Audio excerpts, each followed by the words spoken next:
Bius belum hilang sepenuhnya saat perawat menghancurkan hatiku.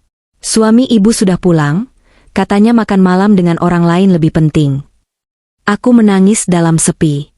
Tiba-tiba, seorang ibu tua mendekat. "Bu, apakah Anda ingat saya?" Ternyata, nenek itu adalah kunci pembalasanku. Sebelum ceritanya dimulai, silakan tulis di kolom komentar dari daerah mana saja teman-teman yang menonton cerita ini. Jangan lupa like dan subscribe agar channel ini bisa semakin berkembang dan bisa mempersembahkan cerita yang lebih menarik lagi. Aroma obat-obatan yang menyengat adalah hal pertama yang menyapa indera penciumanku. Kelopak mataku terasa sangat berat, seolah ada beban bertonton yang menahannya agar tetap tertutup. Perlahan, kesadaran mulai merambat masuk ke dalam otakku. Suara bip-bip berirama dari mesin monitor jantung di samping tempat tidur menjadi satu-satunya musik yang menemani kebangunanku. Perut bagian bawahku terasa perih, nyeri yang tajam dan berdenyut mengingatkanku bahwa operasi pengangkatan tumor rahim itu telah selesai. Aku mencoba menggerakkan jari-jariku, berharap menyentuh tangan hangat seseorang. Mas Faris. Harapanku, dia ada di sana, menggenggam tanganku, menungguiku siuman dengan wajah cemas penuh kasih sayang layaknya suami di drama-drama televisi. Namun, yang kusentuh hanyalah permukaan spray rumah sakit yang kasar dan dingin. Aku memaksakan diri membuka mata. Cahaya lampu neon di langit-langit ruangan menyilaukan pandanganku sejenak. Setelah mengerjap beberapa kali, pandanganku mulai fokus. Ruangan itu sepi. Kursi penunggu di samping ranjangku kosong melompong. Tidak ada tas kerja Mas Faris, tidak ada jaket kulit kesayangannya, bahkan tidak ada segelas air pun yang disiapkannya untukku. Tenggorokanku terasa kering kerontang seperti padang pasir. Aku mencoba memanggil perawat, namun suaraku hanya keluar seperti cicitan tikus yang parau. Untungnya, tak lama kemudian pintu ruangan terbuka. Seorang perawat muda dengan nama tag, Sinta, masuk membawa papan catatan medis. Wajahnya terlihat ragu saat melihatku sudah sadar. Ada sorot mata kasihan yang sangat tidak kusukai terpancar dari sana. "Ibu Eliza sudah sadar?" tanyanya lembut sambil memeriksa infusku. "Air sus," bisikku lemah. Sinta dengan sigap mengambilkan air mineral gelas, membantuku minum sedikit demi sedikit menggunakan sedotan. Air dingin itu membasahi kerongkonganku, memberikan sedikit kelegaan fisik, meski hatiku mulai didera kecemasan. "Suami saya mana, sus?" tanyaku setelah berhasil mengatur napas. "Mas Faris, dia ada di toilet." Perawat Sinta terdiam. Dia menggigit bibir bawahnya, tampak kesulitan menyusun kalimat. Sikapnya itu membuat jantungku berdetak lebih cepat. Apakah terjadi sesuatu pada Mas Faris? Apakah dia kecelakaan saat menuju ke sini? "Sus, suami saya di mana?" desakku lagi, kali ini dengan nada yang lebih panik. Sinta menghela napas panjang, lalu menatapku dengan pandangan iba yang menusuk. "Maaf, Ibu Eliza. Pak Faris, beliau sudah pulang sekitar 1 jam yang lalu, tepat setelah dokter mengatakan operasi ibu berjalan lancar tapi ibu belum siuman." "Pulang?" Aku mengulang kata itu seolah itu adalah bahasa asing. Mungkin dia mau ambil baju ganti? Atau mandi sebentar? Sinta menggeleng pelan. "Pak Faris menitipkan pesan pada saya, Bu," beliau bilang. Sinta ragu sejenak, lalu melanjutkan dengan suara pelan namun terdengar jelas di telingaku yang berdenging. Katanya, makan malam dengan klien penting dan Bu Monica lebih prioritas daripada menunggu ibu siuman yang tidak pasti jam berapa. Beliau bilang urusan bisnis tidak bisa ditunda hanya untuk menunggui orang tidur. Duniaku runtuh seketika. Rasanya lebih sakit daripada sayatan pisau bedah di perutku. Makan malam? Monica? Mas Faris meninggalkan istrinya yang baru saja bertaruh nyawa di meja operasi, hanya demi makan malam dengan rekan kerjanya? Air mata yang panas langsung merebak di sudut mataku tanpa bisa kutahan. Aku terisak pelan. Dadaku sesak bukan main.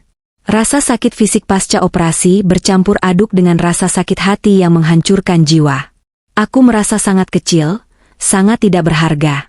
Istri macam apa yang ditinggalkan sendirian di ruang pemulihan yang dingin ini, sementara suaminya bersenang-senang di luar sana? "Ibu yang sabar ya," ucap Sinta sambil mengusap lenganku pelan, lalu pamit keluar karena tidak tega melihatku menangis. Aku menangis sendirian. Suara tangisku tertahan bantal, tubuhku terguncang hebat. Dalam kegelapan nasibku, aku meratapi pernikahan yang sudah kupertahankan mati-matian ini. Aku merasa sendirian di dunia ini. Orang tuaku sudah tiada, dan satu-satunya orang yang kuanggap rumah malah membuangku seperti sampah. Cengeng sekali. Sebuah suara serak tiba-tiba terdengar dari arah samping. Aku tersentak, menoleh ke arah tirai pembatas yang ternyata sedikit terbuka. Di ranjang sebelah, seorang ibu tua dengan rambut memutih dan wajah penuh keriput sedang duduk bersandar. Penampilannya sangat sederhana, daster rumah sakit yang dipakainya tampak kebesaran. Aku buru-buru menghapus air mataku. Aku malu terlihat lemah. Maaf, Bu. Saya mengganggu istirahat Ibu. Ibu tua itu tidak menjawab permintaanku maafku. Dia malah menatapku lekat-lekat, tatapannya tajam namun teduh, seolah bisa membaca isi kepalaku. Dia perlahan turun dari ranjangnya, berjalan terpincang-pincang menggunakan tongkat mendekati ranjangku. Bu, apakah Anda ingat saya? Tanyanya tiba-tiba. Aku mengerutkan kening, mencoba mengingat-ingat di tengah rasa pusing yang masih melanda. Wajahnya memang terasa familiar. 2 tahun lalu, lanjutnya sebelum aku sempat menjawab. Di perempatan lampu merah dekat gedung perkantoran di pusat kota. Ada seorang nenek tua yang hampir ditabrak motor karena jalannya lambat. Dompetnya dicopet, dan dia kebingungan tidak punya ongkos pulang. Kamu yang menyeberangkan nenek itu, membelikan obat kakinya yang lecet, dan menyelipkan uang 500.000 di tangannya sambil berkata, "Ini rezeki dari Tuhan, Nek, pakai saja." Ingatanku langsung terlempar ke masa itu. Ya, aku ingat. Saat itu aku baru saja keluar dari bank. Ibu nenek yang waktu itu, tanyaku tak percaya. Nenek itu tersenyum tipis. Namaku Fatimah. Dan kamu Eliza, kan? Aku tidak pernah melupakan wajah orang yang tulus menolongku saat aku menyamar. Menyamar? Bu Fatimah mengangguk. Dia menarik kursi yang tadi kosong, lalu duduk di sampingku. Postur tubuhnya yang tadi terlihat ringkih tiba-tiba berubah menjadi tegak dan berwibawa. Aura yang dipancarkannya bukan lagi aura nenek tua tak berdaya, melainkan aura seorang penguasa. Jangan menangis untuk laki-laki yang tidak punya harga diri seperti suamimu itu, Nak Eliza. Saya dengar perawat tadi menyebut nama suamimu Faris dan wanita bernama Monica, ucap Bu Fatimah dengan nada dingin yang mencekam. Kebetulan sekali. Gedung tempat suamimu bekerja, Nusantara Group, adalah milik saya. Dan Monica yang dia agung-agungkan itu, adalah anak dari salah satu direktur saya yang paling tidak becus.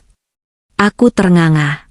Rasa sakit di perutku seolah terlupakan sejenak oleh kejutan ini. Nenek yang kutolong dulu, yang kini berbaring di bangsal kelas biasa bersamaku, ternyata adalah pemilik konglomerasi raksasa tempat suamiku bekerja. Saya sedang sakit, pura-pura di sini untuk memantau pelayanan rumah sakit milik saya secara diam-diam, bisik Bu Fatimah sambil mengedipkan sebelah matanya. Tapi sepertinya, Tuhan mempertemukan kita lagi untuk tujuan lain. Kamu mau membalas rasa sakit hatimu, Nak? Pertanyaan itu menggantung di udara. Tawaran itu terdengar begitu menggoda di telingaku yang masih berdenging oleh hinaan Mas Faris. Malam semakin larut, namun mataku tak bisa terpejam. Kehadiran Bu Fatimah di sampingku, meski kini ia kembali berbaring di ranjangnya, memberikan energi aneh yang membuat adrenalin dalam darahku bergejolak. Rasa kantuk hilang berganti dengan memori-memori pahit yang selama ini kucoba kubur dalam-dalam demi menjaga keutuhan rumah tangga. Aku mulai menceritakan segalanya pada Bu Fatimah, atau mungkin lebih tepatnya, aku menceritakan ulang pada diriku sendiri untuk memvalidasi rasa sakit ini. Semuanya berawal dari kebohongan. Fondasi pernikahanku dengan Mas Faris dibangun di atas pasir hisap manipulasi. Mas Faris selalu membranding dirinya sebagai lelaki sukses dan tulang punggung keluarga di depan semua orang, termasuk keluarga besarnya. Dia selalu berkata bahwa akulah yang beruntung mendapatkannya. Kamu itu cuma di rumah, El. Enggak tahu susahnya cari duit di luar sana. Panas, macet, dimarahin bos. Kamu taunya cuma masak, nyuci, beres. Jadi jangan banyak nuntut. Kalimat itu sudah seperti mantra harian yang diucapkannya setiap kali aku mencoba bertanya tentang keuangan rumah tangga. Padahal, kenyataannya terbalik 180 derajat. Mas Faris memang bekerja di perusahaan besar, Tapi posisinya hanyalah staf senior biasa dengan gaji yang pas-pasan untuk gaya hidup hedonisnya. Dia terobsesi terlihat kaya. Dia ingin mobil Pajero Sport, dia ingin jam tangan mahal, dia ingin sepatu bermerek agar tidak kalah saing dengan rekan-rekannya, terutama di depan Monica, wanita yang baru belakangan ini kutahu sering ia jemput makan siang. Lalu, dari mana uang untuk menutupi semua itu? Dari tabunganku. Aku bukan berasal dari keluarga sembarangan. Orang tuaku meninggalkan warisan yang cukup besar, sangat besar, sebenarnya. Tapi aku memilih hidup sederhana. Aku tidak pernah pamer. Saat menikah dengan Faris, aku tidak memberitahu jumlah asetku yang sebenarnya, karena aku ingin dia mencintaiku apa adanya, bukan karena uangku. Bodohnya aku. Kilas balik ke 6 bulan yang lalu. Saat itu Mas Faris pulang dengan wajah kusut. Dia membanting tas kerjanya ke sofa. "Kenapa, Mas?" tanyaku lembut sambil membawakan teh hangat. "Aku butuh uang 50 juta minggu ini, El. Buat modal proyek sampingan sama teman. Kalau proyek ini gol, aku bisa naik jabatan," katanya tanpa menatap mataku. Aku tahu itu bohong. Aku tahu dia kalah judi bola online lagi. Aku sempat melihat notifikasi di ponselnya yang tergeletak di meja. Tapi karena aku istri yang bodoh dan terlalu mencintainya, aku mengalah. "Aku ada tabungan sedikit, Mas. Ambil saja," kataku saat itu. "Tapi tolong, ini uang terakhir dari peninggalan ibu. Gunakan benar-benar." Dia langsung memelukku, mencium keningku. "Kamu memang istri terbaik, El. Nanti kalau aku sukses, aku ganti berlipat-lipat." Tapi janji itu hanya angin lalu. Uang itu lenyap, dan sikapnya kembali dingin seminggu kemudian. Lebih parah lagi, dia mulai membatasi gerak-gerikku. Dia melarangku bekerja kembali dengan alasan program hamil. "Kamu di rumah saja, fokus istirahat biar cepat hamil. Kalau kamu kerja, nanti capek, stres, makin susah punya anak. Biar aku yang capek cari nafkah," katanya dengan nada seolah-olah dia pahlawan. Padahal, itu taktik licik agar aku tidak punya koneksi. Agar aku tidak punya teman untuk bertukar pikiran. Agar aku merasa bodoh dan bergantung sepenuhnya padanya. Dia ingin mengisolasi aku dari dunia luar, supaya dia bisa bebas bermain api tanpa ada yang melaporkan padaku. Puncaknya adalah 2 minggu sebelum operasi ini. Aku mulai sering merasakan sakit yang luar biasa di perut bawah. Pendarahan di luar siklus haid yang tak kunjung berhenti. Wajahku pucat pasi. Saat aku mengeluh sakit pada Mas Faris, dia malah mendengus kesal. "Aduh, El. Sakit perut doang jangan manja deh. Minum jamu kunyit juga sembuh. Jangan bikin drama, aku lagi pusing mikirin kerjaan," bentaknya saat aku memintanya mengantar ke dokter. Dia sibuk dengan ponselnya, tersenyum-senyum sendiri membalas pesan seseorang. Saat itu aku sempat mengintip. Nama, Monica Marketing, muncul di layar pop-up WhatsApp-nya dengan emotikon hati. Aku berangkat ke dokter sendirian naik taksi online, menahan sakit yang meremas rahimku. Dokter memvonis ada miom dan kista yang sudah membesar, dan harus segera dioperasi. Saat aku memberitahu Mas Faris lewat telepon sambil menangis, reaksinya datar. "Ya sudah, operasi saja. Pakai asuransi kantorku kan bisa? Nanti aku tanda tangan persetujuannya." Hanya itu. Tidak ada kalimat penenang. Tidak ada pelukan. Bahkan sampai hari operasi tiba, dia datang terlambat. Dia hanya mengantar sampai pintu ruang persiapan, lalu sibuk dengan laptopnya di ruang tunggu. Dan hari ini, kebenaran itu terungkap telanjang. Dia bukan sibuk kerja. Dia bukan pusing memikirkan proyek. Dia sibuk mengejar Monica, anak bosnya, demi ambisi naik jabatan instan. Dia menjadikan aku batu loncatan, menguras hartaku diam-diam, lalu mencampakkan aku saat aku sedang berjuang antara hidup dan mati. Kurang ajar, desisku pelan di dalam kamar rawat inap yang hening itu. Rasa cintaku yang dulu begitu besar, kini berubah menjadi abu. Dan dari abu itu, mulai muncul bara api kemarahan yang menyala-nyala. Bu Fatimah yang sepertinya mendengar desisanku, berdehem pelan. Orang yang tidak tahu berterima kasih harus diajarkan caranya mengeja kata, penyesalan. "Nak Eliza, kamu punya bukti?" Aku menoleh ke arah Bu Fatimah. Ingatanku melayang pada satu benda yang kutemukan secara tidak sengaja saat membersihkan ruang kerja Mas Faris seminggu sebelum aku masuk rumah sakit. Benda kecil yang kusimpan di tempat paling aman, yang tadinya tak ingin kugunakan karena aku masih berharap dia berubah. Saya punya, Bu, jawabku, suaraku kini terdengar jauh lebih tegas dari sebelumnya. Saya punya sesuatu yang bisa menghancurkan karirnya, bahkan mengirimnya ke penjara. Bu Fatimah tersenyum lebar, menampakkan deretan giginya. Senyum itu bukan senyum nenek yang ramah, melainkan senyum seorang jenderal perang yang siap membantai musuh. Bagus. Tidurlah, Nak. Kumpulkan tenagamu. Besok, kita mulai permainannya. Kita buat dia menyesal pernah dilahirkan menjadi laki-laki yang menyakiti wanita. Malam itu, untuk pertama kalinya setelah sekian lama, aku tidur dengan perasaan lega. Bukan karena masalahku selesai, tapi karena aku tahu aku tidak lagi sendirian. Aku punya sekutu paling kuat yang tidak pernah disangka-sangka oleh Mas Faris. Dan senjata rahasiaku sudah siap untuk diledakkan. Matahari pagi menembus celah tirai rumah sakit, namun pikiranku masih melayang ke masa lalu. Tepatnya 1 minggu sebelum aku terbaring di meja operasi ini. Memori itu begitu jernih, seakan-akan baru terjadi kemarin sore.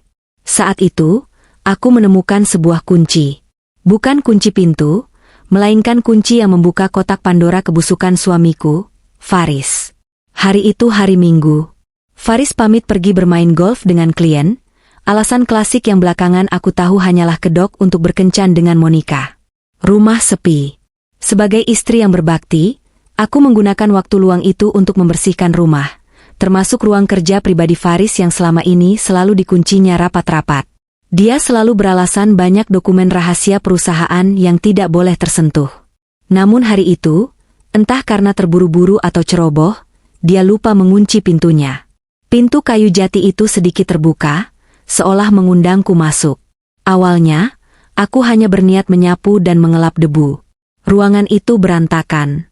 Tumpukan kertas berserakan di meja, puntung rokok memenuhi asbak, dan aroma kopi basi menguar di udara. Aku mulai merapikan meja kerjanya. Saat aku mengelap debu di rak buku belakang, tanganku menyenggol sebuah kotak jam tangan mewah berwarna hitam. Itu kotak jam tangan merek Swiss mahal yang dibelinya bulan lalu, menggunakan kartu kredit yang tagihannya dibebankan ke rekening bersamaku. Tentu saja. Kotak itu jatuh, isinya berantakan. Bantalan beludru jam terlempar keluar. Saat aku hendak memungutnya, aku melihat sesuatu yang ganjil. Di bawah lapisan busa bantalan jam itu, terselip sebuah benda kecil berwarna perak. Sebuah flash disk berukuran mini. Jantungku berdegup kencang. Kenapa dia menyembunyikan flash disk di dalam kotak jam tangan? Kenapa tidak ditaruh di laci atau tas kerja seperti biasa? Insting istriku, yang selama ini seringkali ditepis oleh rasa percaya yang buta, tiba-tiba berteriak keras. Ada yang tidak beres. Dengan tangan gemetar, aku mengambil benda kecil itu. Rasa penasaran mengalahkan rasa takutku. Aku menyalakan laptopku sendiri, laptop lama yang sudah jarang kupakai sejak Faris melarangku bekerja. Butuh waktu beberapa menit untuk booting, rasanya seperti berjam-jam. Setelah menyala, aku menancapkan flash disk itu. Sebuah folder muncul di layar. Tidak ada nama, hanya simbol titik. Aku membukanya. Di dalamnya terdapat 2 subfolder utama. Folder pertama bernama Dokumen Penting, dan folder kedua bernama Kenangan Kita. Aku membuka folder Kenangan Kita terlebih dahulu, bersiap untuk kemungkinan terburuk. Dan benar saja, duniaku seakan berhenti berputar. Ratusan foto dan video terpampang di sana. Wajah Faris dan Monica memenuhi layar laptopku. Foto-foto liburan mereka di Bali saat Faris bilang dia dinas ke Surabaya. Video mereka sedang makan malam romantis merayakan ulang tahun Monica. Di tanggal yang sama saat aku sendirian di rumah merawat ibuku yang sedang sakit keras sebelum meninggal. Tanggal di file foto itu menunjukkan bahwa hubungan mereka sudah berjalan hampir 2 tahun. 2 tahun aku hidup dalam kebohongan. Air mataku menetes, membasahi touchpad laptop. Rasa mual menyeruak di perutku. Melihat suami sendiri bermesraan dengan wanita lain, tertawa lepas dengan cara yang tidak pernah ia lakukan lagi bersamaku, adalah siksaan batin yang tak terlukiskan. Di video itu, aku mendengar suara Monica yang manja, "Sayang, kapan kamu ceraikan istri mandulmu itu?" Lalu suara tawa Faris terdengar, "Sabar, sayang. Tunggu aku kuras dulu sisa warisannya. Lumayan buat modal nikah kita nanti." Tanganku mengepal erat hingga kuku menancap ke telapak tangan. Istri mandul. Kata-kata itu begitu menyakitkan. Padahal dokter bilang kami berdua sehat. Hanya belum waktunya saja, dan belakangan aku sakit karena miom ini. Ternyata di belakangku, dia menjadikan kondisiku sebagai bahan lelucon untuk menyenangkan selingkuhannya. Namun, kejutan sesungguhnya bukan di situ. Dengan sisa kekuatan yang ada, aku menutup folder maksiat itu dan membuka folder dokumen penting. Aku memiliki latar belakang pendidikan akuntansi sebelum menikah, jadi aku mengerti apa yang kulihat. Ini bukan dokumen kerja biasa. Ini adalah spreadsheet laporan keuangan ganda. Mataku membelalak melihat angka-angka yang tertera. Ada aliran dana keluar dari kas perusahaan Nusantara Group yang dialihkan ke beberapa rekening fiktif atas nama orang lain, yang kemudian bermuara ke rekening pribadi Faris. Jumlahnya fantastis. Miliaran rupiah. Faris melakukan markup gila-gilaan pada proyek pengadaan barang.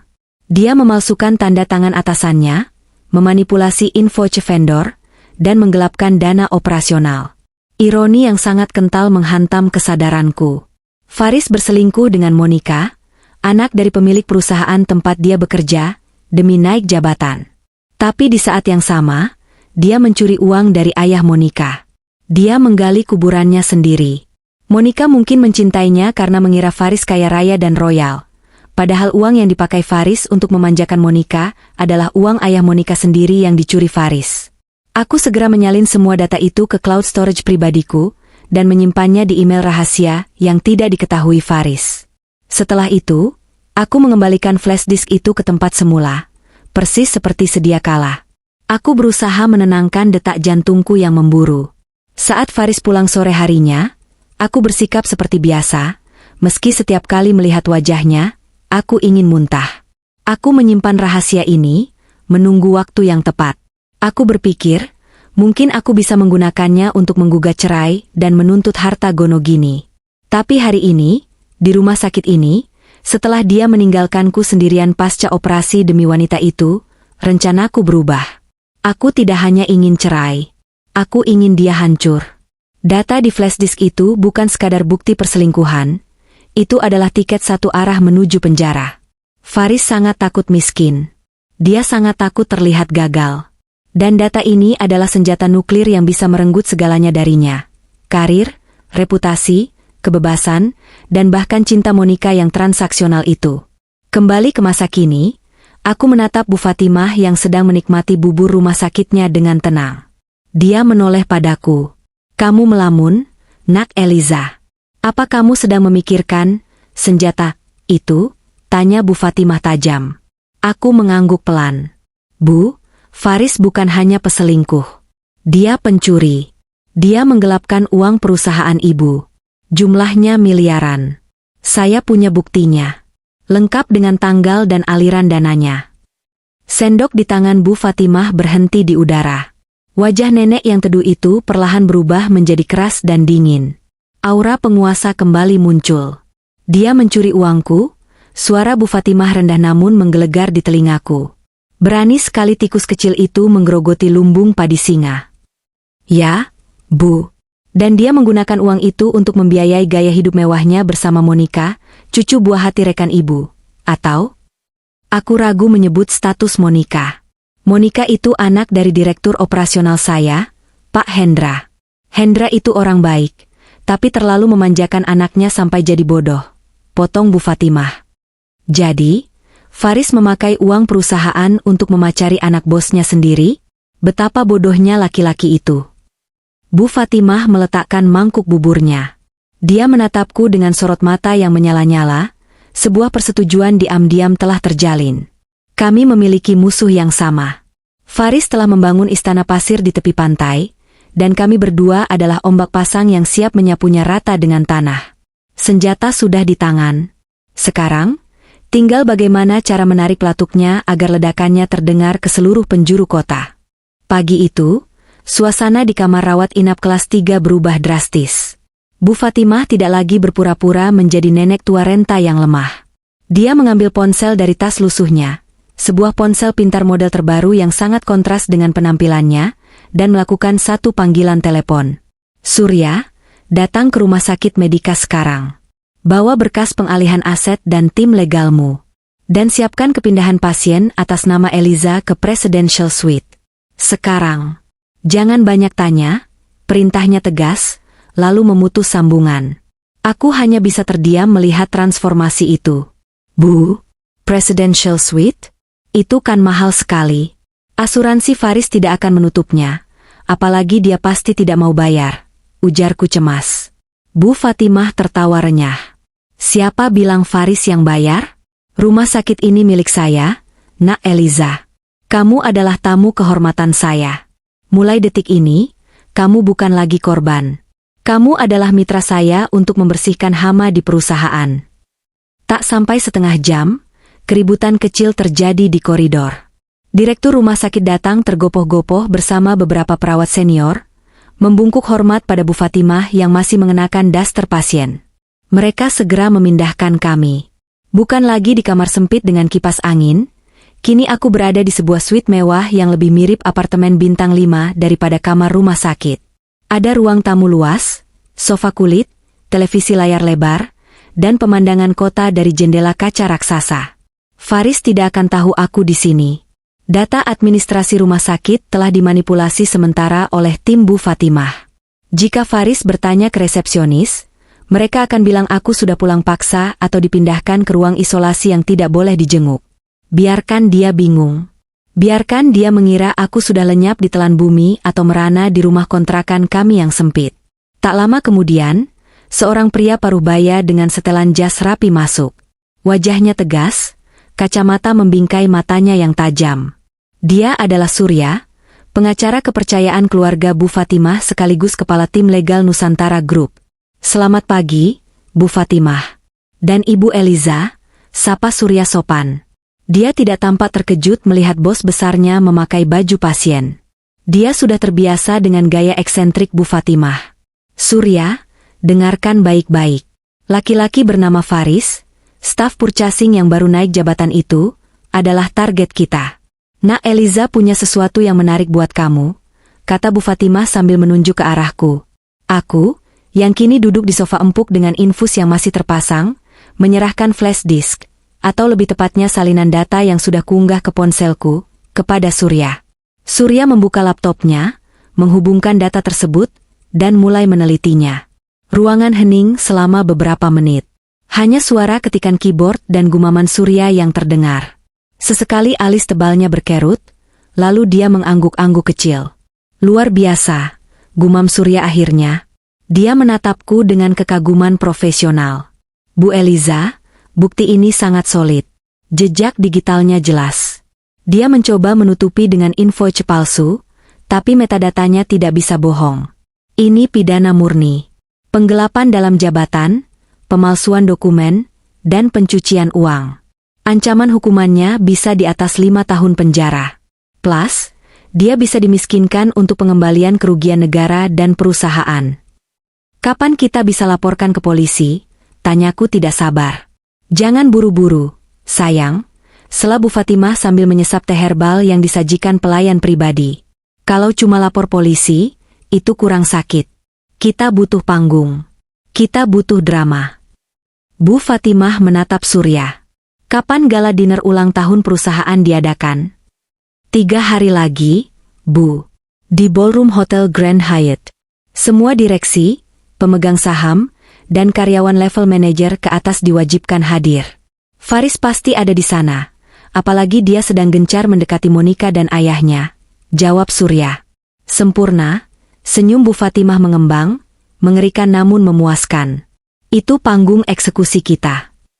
Kami mulai menyusun rencana. Aku tidak lagi merasa sakit. Adrenalin menjadi obat penahan nyeri terbaikku. Rencananya begini, selama 3 hari ke depan, aku harus menghilang total dari radar Faris. Surya akan mengurus pemblokiran akses keuangan Faris secara bertahap untuk menciptakan kepanikan psikologis, babak pertama dari balas dendamku. Eliza, Panggil Bu Fatimah lembut namun serius. 3 hari lagi, kamu akan datang ke pesta itu. Bukan sebagai istri staf yang lusuh, tapi sebagai pendamping saya. Saya akan mendandanimu. Kita akan buat Faris tidak mengenali istrinya sendiri, sampai kamu berdiri di depan hidungnya dan menghancurkan hidupnya. Tapi Bu, apa saya sanggup? Saya takut gemetar saat melihat dia. Akuku jujur. Kamu sanggup, tegas Surya. Karena kali ini kamu memegang kartu as. Dia yang seharusnya gemetar.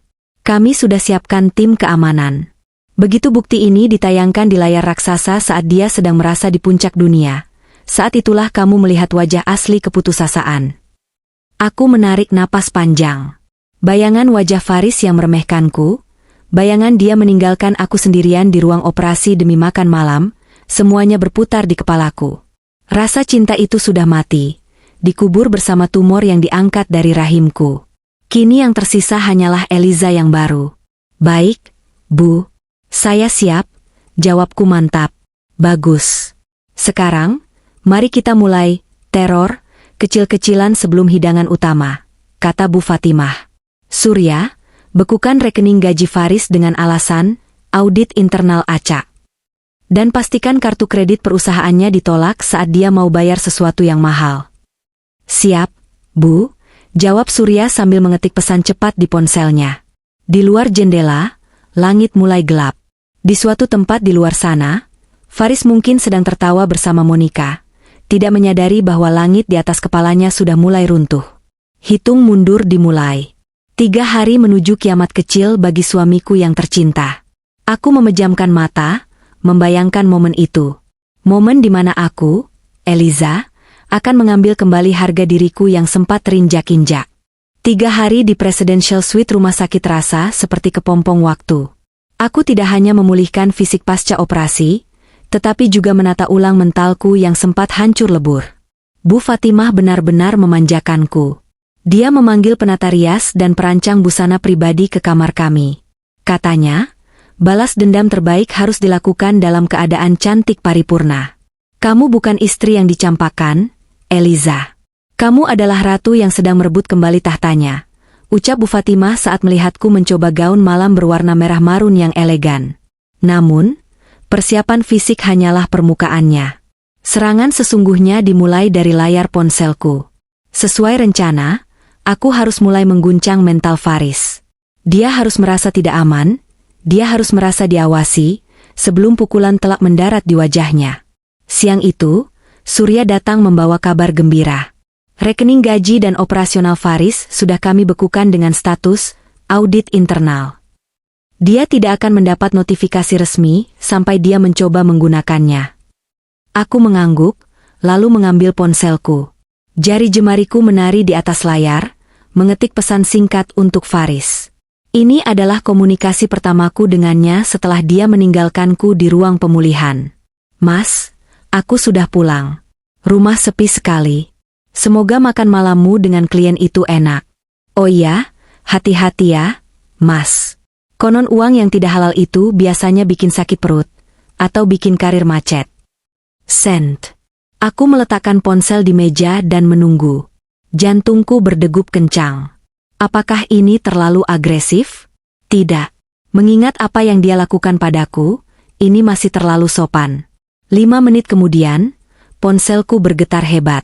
Nama, suamiku, muncul di layar. Aku tidak mengangkatnya. Aku membiarkannya berdering sampai mati. Lalu dia menelepon lagi. Dan lagi. Akhirnya, sebuah pesan masuk. Maksud kamu apa ngomong begitu? Kamu sudah pulang ke rumah? Baguslah kalau sudah sembuh. Jangan ngelantur soal uang haram, aku kerja banting tulang buat kita. Angkat teleponku. Aku tersenyum miris. Dia panik. Kata, uang haram adalah pemicu ketakutan terbesarnya. Dia tahu dia kotor, dan dia takut ada orang lain yang tahu. Sore harinya, laporan intelijen dari Surya masuk. Faris sedang berada di sebuah butik perhiasan mewah di pusat kota bersama Monica. Surya menyadap CCTV toko tersebut. Entah bagaimana caranya, koneksi Bu Fatimah memang tidak main-main, dan kami menontonnya lewat tablet di kamar rumah sakit. Di layar, Aku melihat Faris sedang tertawa lebar, menunjuk sebuah kalung berlian. Monica menggelayut manja di lengannya. Pemandangan yang dulu akan membuatku menangis darah, kini hanya membuatku merasa jijik. Faris mengeluarkan kartu kredit platinumnya, kartu tambahan dari fasilitas kantor, dengan gaya sombong. Pelayan toko menggesek kartu itu. Gagal. Pelayan mencoba lagi. Gagal lagi. Faris tampak bingung. Dia mengeluarkan kartu debit pribadinya. Gagal juga. Wajah Faris di layar berubah merah padam. Dia mulai berdebat dengan kasir, menunjuk-nunjuk mesin EDC seolah mesin itu yang salah. Monica tampak malu. Dia melepaskan rangkulannya dan mundur selangkah, seolah tidak ingin dikaitkan dengan pria yang kartunya ditolak. Rekeningnya kami blokir total, Bu Eliza, jelas Surya sambil terkekeh pelan. Sistem ban mendeteksi, transaksi mencurigakan, karena kami sengaja memicu alarm keamanan. Sekarang dia tidak punya akses ke Rp1 pun uang tunai di bank. Aku melihat Monica akhirnya mengeluarkan kartunya sendiri, dan membayar kalung itu dengan wajah masam. Setelah keluar dari toko, terlihat jelas dari bahasa tubuh mereka bahwa mereka bertengkar. Faris tampak memohon-mohon, sementara Monica melipat tangan di dada dan masuk ke mobil lebih dulu. Malam harinya, Faris pulang ke rumah kami. Tentu saja dia tidak menemukanku di sana, karena aku aman di rumah sakit. Dia meneleponku lagi dengan nada suara yang bercampur antara amarah dan kepanikan.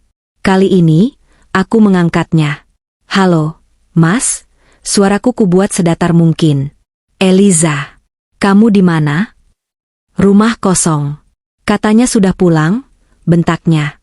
Tidak ada pertanyaan, bagaimana keadaanmu pasca operasi? Aku pulang ke rumah yang seharusnya, Mas. Ke tempat di mana aku dihargai. Kamu bingung ya kenapa kartumu ditolak tadi siang? Hening sejenak di seberang sana. Napas Faris terdengar memburu. Kamu tahu dari mana? Kamu memata-matai aku? Jangan main-main ya. Kamu di mana? Mas, kamu selalu bilang aku cuma istri bodoh yang tahunya menghabiskan uang. Sekarang, nikmati rasanya jadi orang yang tidak punya uang sepeser pun. Oh ya, jangan lupa cek laci meja kerjamu. Ada hadiah yang hilang dari sana. Aku langsung memutus sambungan. Aku tahu, detik ini juga dia pasti berlari ke ruang kerjanya. Dia akan membuka kotak jam tangan itu, dan dia akan menemukan flash disk itu hilang. Dia akan sadar bahwa rahasia tergelapnya sudah tidak ada di tangannya. Malam itu, aku tidur dengan nyenyak meski tahu di seberang sana, suamiku sedang mengalami serangan panik terhebat dalam hidupnya. Dia tidak tahu siapa yang mengambilnya, dia tidak tahu di mana aku, dan dia tidak punya uang. Ketidakpastian adalah siksaan psikologis yang paling kejam, dan aku baru saja memberikannya dosis tinggi. Istirahatlah, Eliza, bisik Bu Fatimah sebelum lampu dimatikan. Besok adalah panggung utamanya. Simpan tenagamu untuk melihat wajahnya saat topengnya kita tarik paksa. Di dalam kegelapan kamar, aku berdoa. Bukan doa memohon kekuatan untuk bertahan, tapi doa syukur karena Tuhan telah membuka mataku sebelum aku hancur lebih dalam. Besok, di gala dinner itu, Faris akan belajar bahwa istri yang dia remehkan adalah badai yang akan menenggelamkan kapalnya. Malam gala dinner Nusantara Group di ballroom Hotel Grand Hyatt terasa megah dan intimidatif. Lampu gantung kristal raksasa memancarkan cahaya keemasan, memantul pada lantai marmer dan gaun-gaun mahal para tamu undangan. Aroma parfum mahal bercampur dengan bau bunga segar memenuhi udara. Ratusan orang penting, para direksi, pemegang saham, dan pejabat perusahaan, hadir di sana.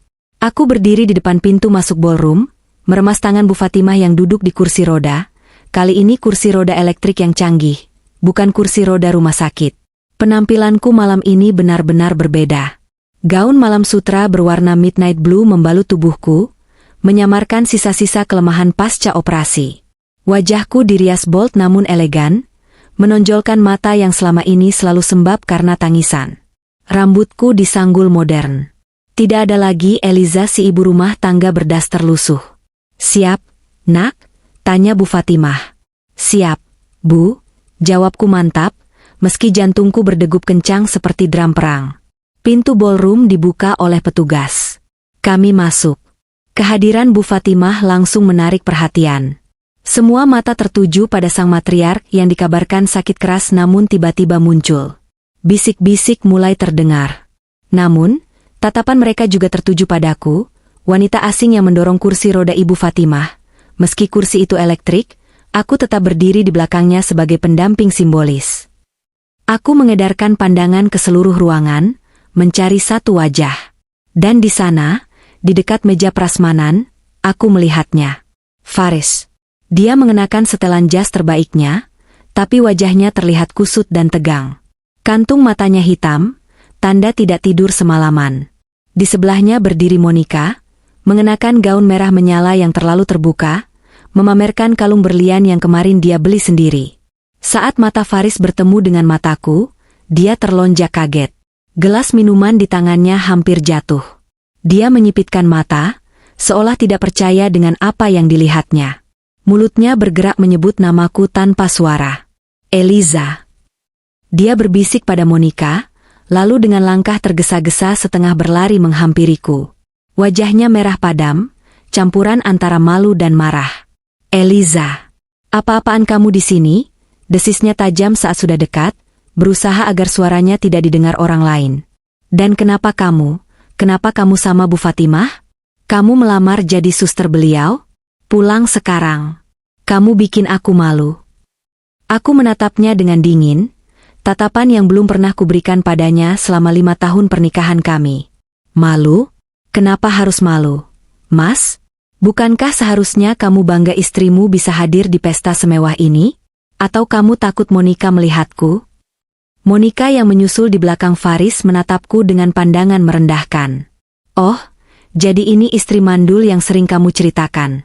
Riz, ngapain dia di sini? Mau minta sumbangan? Darahku mendidih mendengar hinaan itu, tapi sentuhan tangan Bu Fatimah di lenganku menahanku.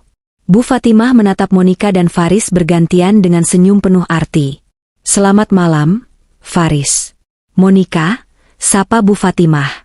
Suaranya tidak keras, tapi memiliki otoritas yang membuat Faris langsung menunduk hormat dengan gemetar. Kalian sepertinya kaget melihat tamu kehormatan saya. Tamu kehormatan, Bu? Faris gagap. Ini istri saya, Bu. Dia cuma ibu rumah tangga biasa, mungkin dia salah masuk. Cukup, potong Bu Fatimah. Dia memberi kode pada Surya yang sudah berdiri di atas panggung, di samping podium MC. Lampu ruangan tiba-tiba meredup. Musik orkestra berhenti. Semua perhatian tertuju ke panggung. Surya mengetuk mikrofon, suaranya menggema di seluruh ruangan. Selamat malam, Bapak dan Ibu sekalian. Sebelum kita memulai makan malam, Bu Fatimah selaku komisaris utama ingin mempersembahkan sebuah video kenangan tentang dedikasi dan kejujuran karyawan kita. Ucap Surya dengan nada sarkas yang hanya dimengerti oleh kami. Faris tampak sedikit lega. Ah, video perusahaan. Ayo kita duduk. Nanti kita bicara di rumah, bisiknya sambil mencoba menarik tanganku. Aku menepisnya kasar. Tonton saja, Mas. Ini video spesial buat kamu, kataku. Layar raksasa di belakang panggung menyala. Tapi yang muncul bukan profil perusahaan atau grafik keuntungan. Yang muncul adalah tabel Excel. Penonton mulai berbisik bingung. Angka-angka di tabel itu diperbesar. Itu adalah data aliran dana yang dicuri Faris. Judulnya terpampang jelas, Laporan Penggelapan Dana Departemen Purchasing, tersangka, Faris. Nama-nama perusahaan fiktif yang dibuat Faris, tanggal transfer, dan nominalnya yang mencapai total 3,5 miliar rupiah terpampang nyata. Wajah Faris pucat pasi seketika. Lututnya goyah. Namun, siksaan belum selesai. Layar berganti menampilkan slideshow foto. Foto-foto mesra Faris dan Monica saat liburan mewah menggunakan uang perusahaan. Tanggal di foto itu dicocokkan dengan tanggal pencairan dana ilegal. Gumaman di ruangan berubah menjadi seruan kaget. Ayah Monica, Pak Hendra, yang duduk di meja VIP depan, berdiri dengan wajah merah pada menahan murka.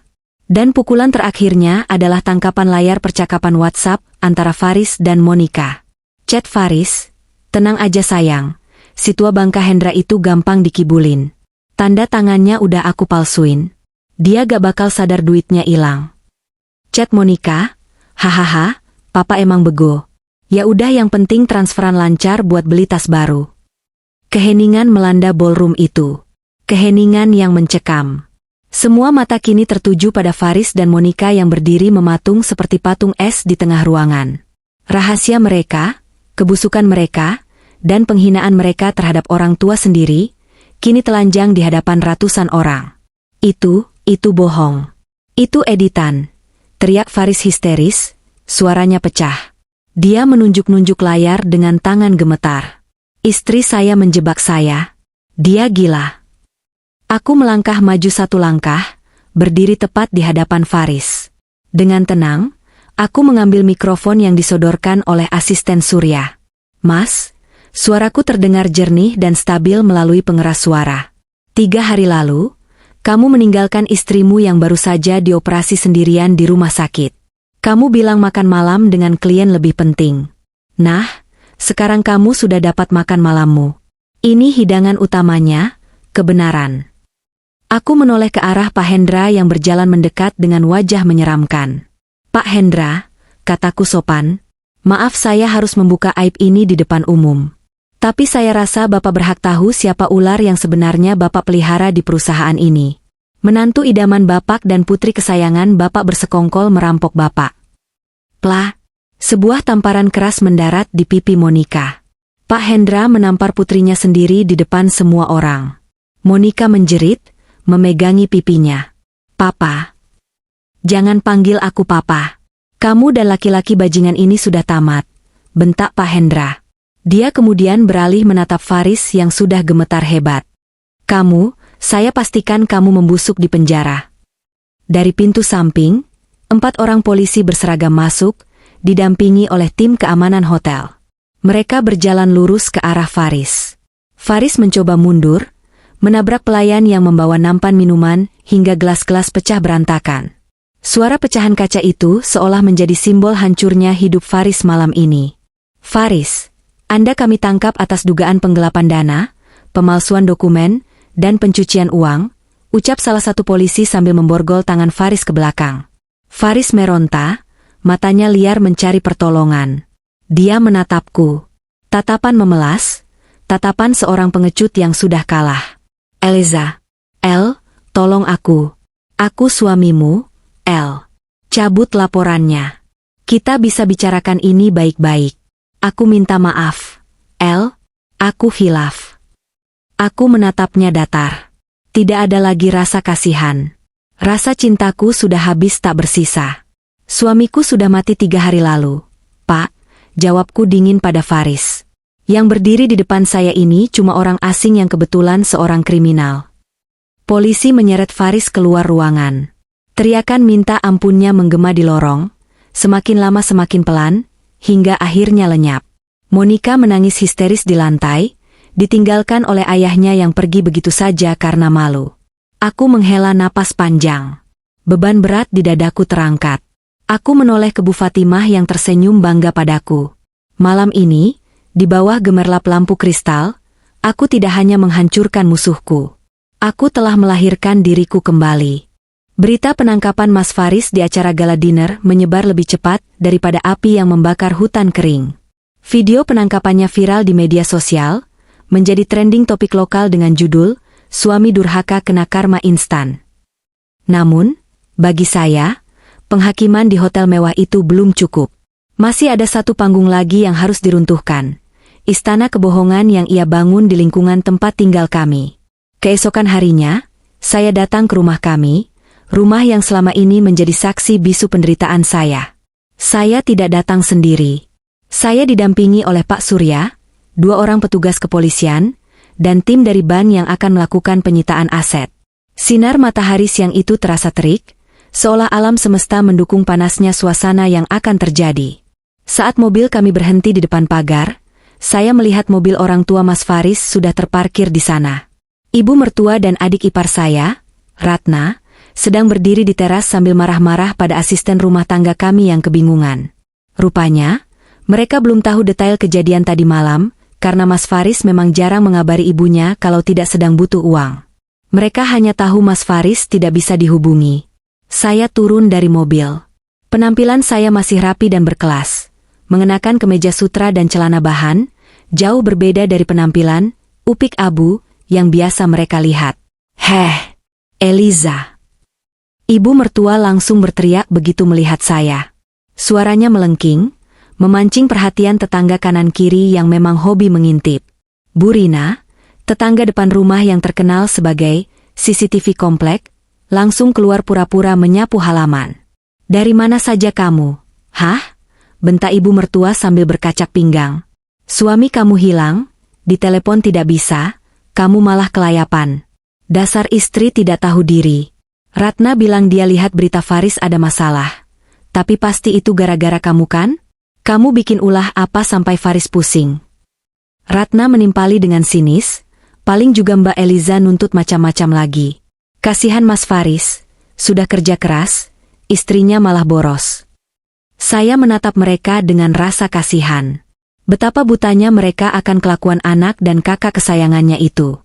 Selama ini, uang yang dipakai Mas Faris untuk membelikan tas branded buat ibunya dan membelikan motor buat Ratna adalah hasil curian. Dan sekarang, saat kapal itu karam, mereka masih menyalahkan saya. "Ibu, Ratna," sapa saya tenang, mengabaikan teriakan mereka. "Silakan kemasi barang-barang pribadi kalian yang ada di dalam. Tapi jangan bawa satupun barang elektronik atau furnitur. Rumah ini akan disita oleh negara dan bank dalam waktu 1 jam. Wajah ibu mertua memerah padam. "Apa kamu bilang? Disita? Kamu gila ya? Ini rumah anak saya. Faris beli rumah ini pakai keringatnya sendiri. Kamu tidak punya hak mengusir kami." "Keringat? Keringat hasil mencuri maksud ibu?" Saya tertawa kecil, tawa yang getir. "Mas Faris ditangkap polisi tadi malam, Bu. Di depan ratusan orang. Dia korupsi miliaran rupiah. Dan rumah ini dibeli pakai uang perusahaan, bukan uang Mas Faris.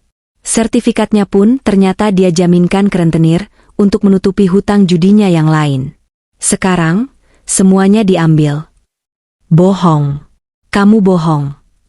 Ibu mertua maju hendak menampar saya. Namun, Pak Surya dengan sigap menghalangi.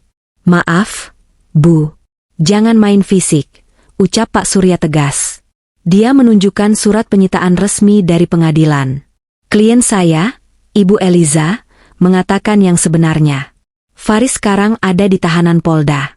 Rumah dan seluruh isinya, termasuk mobil yang ibu pakai, adalah barang bukti tindak pidana pencucian uang." Ibu mertua mundur terhuyung-huyung, wajahnya pucat pasi. Ratna langsung mengecek ponselnya, dan mungkin dia baru saja menemukan video viral itu. "Ibu, ini Bu videonya." Ratna menunjukkan layar ponselnya dengan tangan gemetar. Di saat yang sama, keributan ini telah mengundang lebih banyak tetangga keluar. Bukan hanya Bu Rina, tapi hampir separuh blok keluar rumah. Mereka berkerumun di dekat pagar, berbisik-bisik, menunjuk-nunjuk. "Ya ampun, jadi Pak Faris itu korupsi? Pantas gayanya selangit," celetuk seorang tetangga. "Padahal sombong banget lo orangnya, kalau lewat gak pernah nyapa. Kasihan Bu Eliza ya, selama ini kelihatan kurus kering, ternyata makan hati." Saya melangkah masuk ke dalam rumah, melewati ibu mertua yang kini terduduk lemas di kursi teras sambil menangis histeris. Saya masuk ke kamar utama. Di sana, saya mengambil koper saya. Saya hanya memasukkan pakaian-pakaian lama saya, dan beberapa foto kenangan orang tua saya.